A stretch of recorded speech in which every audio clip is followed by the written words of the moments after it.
नमस्कार, super India news TV में आपका स्वागत है। मैं हूं राजेश आर्य। आइए देखते हैं सुपर इंडिया न्यूज टीवी का विशेष समाचार।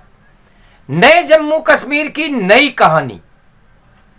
आम नागरिकों की बेहतरी के लिए प्रदेश में जो कदम उठाए जा रहे हैं उनके सुखद परिणाम 2 वर्षों में दिखने लगेंगे। वर्ष 2018 में London school of economics and political science के शोधार्थी रिकार्डो क्रेसेजी ने किसी खास भौगोलिक क्षेत्र में निवेश पर टिप्पणी करते हुए लिखा था कि निवेश की जगह का चुनाव एक शादी की तरह है, इसलिए सफल विवाह के लिए दोनों पार्टनर, भौगोलिक क्षेत्र और कंपनी का एक दूसरे पर अटूट विश्वास आवश्यक है। आजादी के बाद करीब 7 दशक तक जम्मू कश्मीर अर्थव्यवस्था के इस अटूट विश्वास के मामले में अपवाद था। पूरे देश में 1991 के आर्थिक सुधारों के बाद बीमारू राज्यों में भी औद्योगिकी क्रांति ने पांव पसारे, लेकिन प्रतिगामी कानूनों की वजह से जम्मू कश्मीर की अर्थव्यवस्था में कोई परिवर्तन ही नहीं हुआ। तत्कालीन केंद्र सरकारों ने जम्मू कश्मीर को दोनों हाथों से पैसे तो दिए, लेकिन आर्थिक सुधारों के आंकड़े कुछ और ही कहानी बयान करते रहे। शुरुआती 72 वर्षों में मात्र 15,000 करोड़ रुपए का निवेश 7 दशकों की नीति पर बहुत बड़ी टिप्पणी है। प्राइवेट सेक्टर में रोजगार पैदा करने की कोशिश तक नहीं की गई, जिसकी वजह से उच्च शिक्षा प्राप्त युवा भी छोटी मोटी सरकारी नौकरी करने के लिए मजबूर थे। 2019 में प्रधानमंत्री नरेंद्र मोदी के साहसिक निर्णय के बाद पहली बार निवेशक और देश के मुकुटमणि के बीच एक अटूट विश्वास कायम हो रहा है। आज नए सूर्योदय की किरण फूटी है।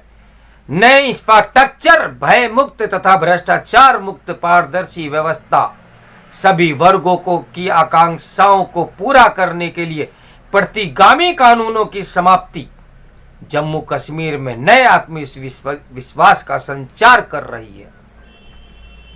औद्योगिक परिदृश्य में मौलिक परिवर्तन किया जा रहा है ताकि देश के औद्योगिक रूप में विकसित राज्यों के साथ स्पर्धा करने में जम्मू कश्मीर सक्षम हो सके।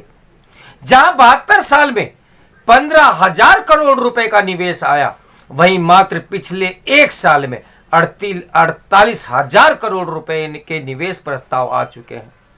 लैंड यूज पॉलिसी में परिवर्तन के बाद तमाम उद्योगपति अपने स्तर पर निवेश का प्रयत्न भी कर रहे हैं।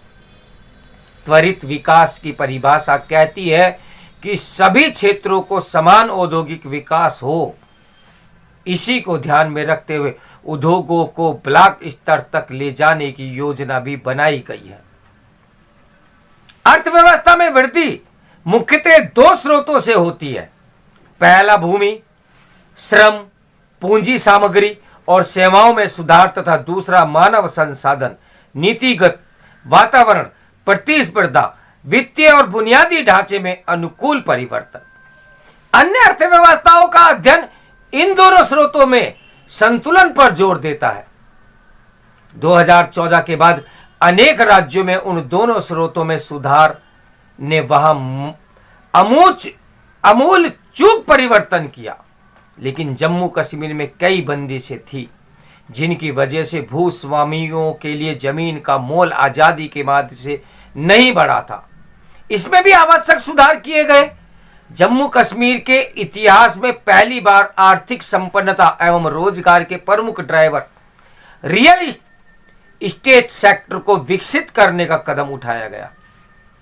जाने माने रियल एस्टेट कारोबारियों के साथ 18,300 करोड़ रुपए के निवेश प्रस्ताव पर पिछले वर्ष दिसंबर में मुहर लगाई गई। इससे लोकल कंपनियों को विकास की नई ऊंचाइयों को छूने का अवसर मिलेगा। सूक्ष्म तथा लघु उद्योग भी मजबूत होंगे। यह शाश्वत सत्य है कि जब कोई कंपनी किसी विशेष क्षेत्र में व्यवसाय शुरू करती है तो वह पूरे परिवेश को प्रभावित करती है। उधर भूमि सुधारों का असर सिर्फ औद्योगिकरण तथा रियल एस्टेट सेक्टर तक नहीं पड़ा, बल्कि इससे किसान भी लाभान्वित हुए हैं। एक विशिष्ट वर्ग को कृषि भूमि खरीदने का अवसर मिला है। पिछले 1 वर्ष में 7 लाख लोगों को कृषि और बागवानी में रोजगार के अवसर भी प्राप्त हुए हैं।